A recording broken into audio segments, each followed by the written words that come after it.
Doing a little test fitting of a set of used wheels and tires that I got for it.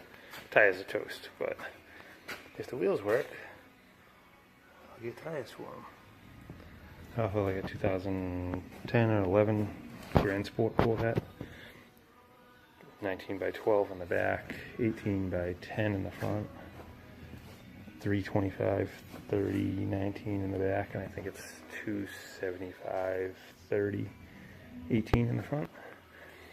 And clears the frame. Doesn't clear the control arms, even with a couple of spaces added in there for test fit.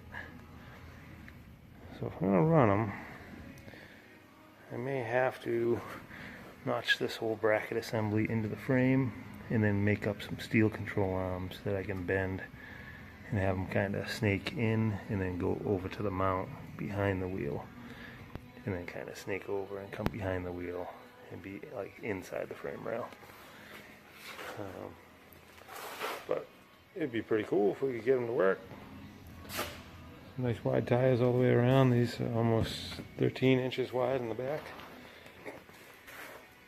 So we'll see. I still got some more fabricating to do on the frame rails before I can get the rear end 100% positioned right, and then we'll go from there. But I picked these up the other night, so had to test fit them, see if there was a possibility, and there's a little bit of a possibility. We'll have to do a little bit of a tub job in the rear, but not too bad. Just like 2 inches added on to the initial tub in the car now. So yeah, check out those tires. Man, somebody got their money's worth out of these things. They're toast.